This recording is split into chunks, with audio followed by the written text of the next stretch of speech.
pessoal, sejam bem-vindos a um treinamento do Ministério de Mordomia. Meu nome é Jonai e sou do distrito de Aureni 4. Nós vamos dividir em 5 etapas. A primeira nós vamos então começar com a Bíblia Sagrada.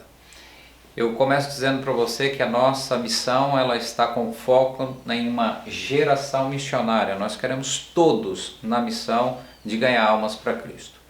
Começando com a Bíblia em Mateus, Salmo capítulo 24, verso 1, que diz assim: Ao Senhor pertence a terra e tudo que nela se contém, o mundo e os que nela habitam. Então, se nós prestarmos atenção nesse texto, nós vamos ver que, em primeiro lugar, a Deus pertence a terra. Aí ele diz assim, não só a terra, mas tudo o que nela se contém. Então, se nós formos falar, tudo que existe dentro do planeta Terra é de Deus. O planeta é de Deus, tudo que está dentro do planeta é de Deus.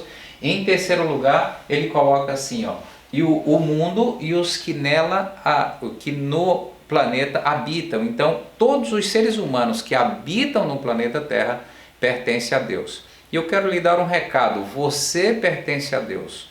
Não só o planeta é de Deus, as coisas que tem dentro desse planeta é de Deus. E nós faríamos então uma pergunta, se eu sou de Deus, o planeta é de Deus, o que eu poderia dar para Deus?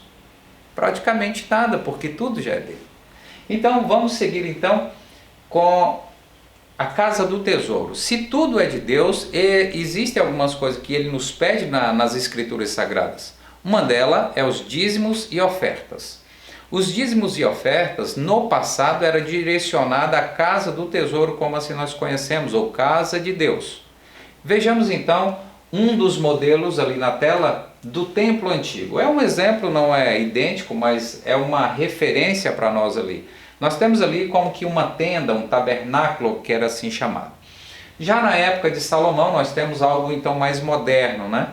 Até porque eu acho que essa figura, ela representa mais ou menos, talvez seja um pouco mais rústicos. Mas em toda a história terrestre dos seres humanos, quando Deus pediu para que se levasse dízimos e oferta ao templo, primeiro nós temos ao templo tenda ou tabernáculo, e depois nós temos o templo propriamente dito, que era de pedras. E o texto de Neemias, ele nos é orientador, porque algumas pessoas dizem, mas onde é a casa do tesouro? Eu não sei onde é que é a casa do tesouro. Muito bem, vamos tentar deixar o profeta Neemias nos orientar então. O texto de Neemias 10, verso 35 até o 37 diz assim, E também traríamos as primícias de nossa terra e de todas as primícias de todas as árvores frutíferas, de ano em ano, à casa do Senhor. Então perceba que nessa primeira fase, ele chama o tabernáculo ou templo de a casa do Senhor. Continuando a leitura, ele diz assim, os primogênitos de nossos filhos e de nosso gado, como está escrito na lei, e que os primogênitos das nossas manadas e das nossas ovelhas traríamos à casa do nosso Deus.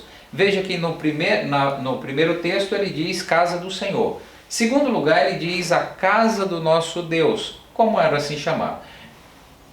Aos sacerdotes que ministram nela. Então, o povo de Israel levava para o templo para que os sacerdotes administrassem as finanças em dízimos e ofertas. Então, voltando ao texto, aqui as primícias de nossa massa, as nossas ofertas, o fruto de toda a árvore, o vinho e o azeite, traríamos aos sacerdotes as câmaras da casa do nosso Deus, os dízimos da nossa terra, aos levitas, pois a eles cumprem receber os dízimos em todas as cidades onde há lavoura.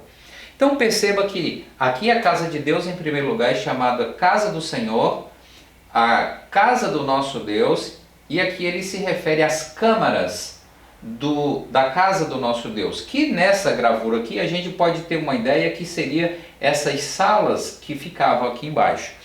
Por que as pessoas dizem assim, mas eu não sei nem onde levar os meus dízimos e ofertas, onde é a casa do tesouro? O livro de Neemias, ele nos mostra que Deus nunca chamou de casa dele um outro lugar, a não ser o templo onde os sacerdotes ministravam. Então, aqui nesse texto para nós, ele é elucidativo, duas coisas. Primeiro, casa do Senhor, que lá no livro de Malaquias ele é chamado de casa do tesouro.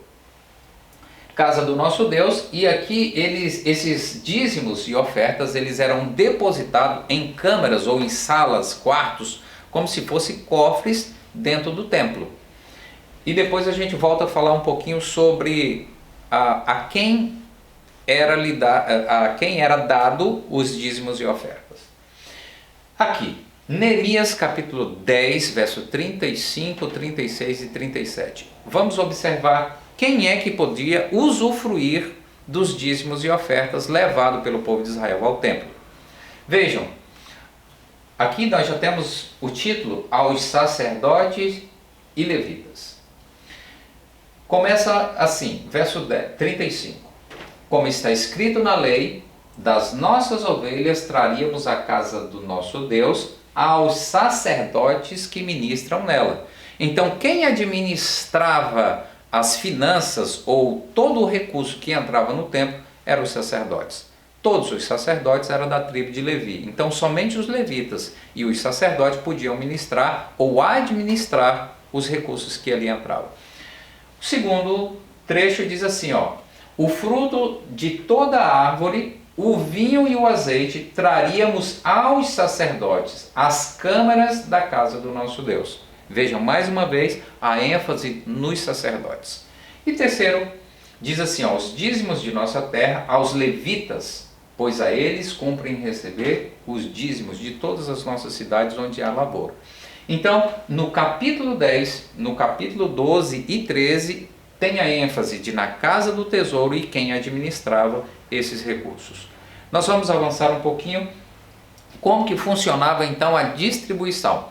Todas as tribos de Israel, eles eram compostos ali a mais ou menos nessa época de quase 2 milhões de pessoas, um pouco mais, a gente não sabe o número exato.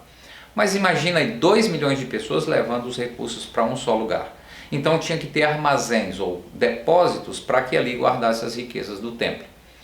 E imagina que 2 milhões de pessoas levando os recursos para um só lugar. Ficaria muito difícil até o acesso. Como que acontecia? A tribo de Levi ela era espalhada entre as tribos de Israel. As tribos levavam para os levitas e os levitas levavam para o templo. Veja que esse texto de Neemias capítulo 12, verso 47, ele nos elucida um pouquinho como que seria essa questão dessa distribuição. Vamos dar uma lida. Neemias 12, 47 diz assim, todo Israel, nos dias de Zorobabel e nos dias de Neemias, dava aos cantores e aos porteiros as porções de cada dia, e consagrava as coisas destinadas aos levitas. E os levitas as destinava aos filhos de Arão. Então, como eu expliquei, 2 milhões de pessoas, todas espalhadas ali, bem espalhadas. Os levitas estavam representados ali nas tribos. As tribos levavam para esses levitas que moravam mais próximo, e os levitas que assim recebiam levavam para os filhos de Arão, para que eles talvez de maneira sábia eles repartissem para aqueles que precisavam. Hoje a igreja adventista ela tem seguido mais ou menos esse modelo. As igrejas mandam para a associação ou para a missão depois redistribui de acordo com as orientações que a gente tem na prática da igreja. Avançando um pouquinho, nós vamos ver aqui Malaquias capítulo 3. 3:8 diz assim, roubará o homem a Deus? Pergunta o profeta Malaquias. Pode o homem roubar a Deus? Bem, a resposta já está logo abaixo. Todavia vós me roubais. E dizeis, em que te roubamos? Nos dízimos e nas ofertas. Esse texto deixa bem claro para mim e para você que não devolver os dízimos e não devolver as ofertas é constituído pelo profeta Malaquias um roubo contra o próprio Deus. Então, pense um pouquinho. Se não devolver dízimos e não devolver oferta é roubo, logo a gente pode entrar no Novo Testamento e perceber uma coisa. Ladrões ou roubadores não herdarão o reino dos céus. Vejamos, 1 Coríntios capítulo 6, verso 10 diz assim, ó: nem ladrões, nem avarentos, nem bêbados, nem maldizentes, nem roubadores herdarão o reino de Deus. Então perceba que aqui tem um paralelo entre o Malaquias 3,8 e o 1 Coríntios 6,10. Aqui ela diz que não devolver dízimos ou não devolver ofertas é roubo a Deus. E a gente entende que quando você não devolve, tendo recursos, você está roubando o próprio Deus e assim perdendo então a mansão celestial.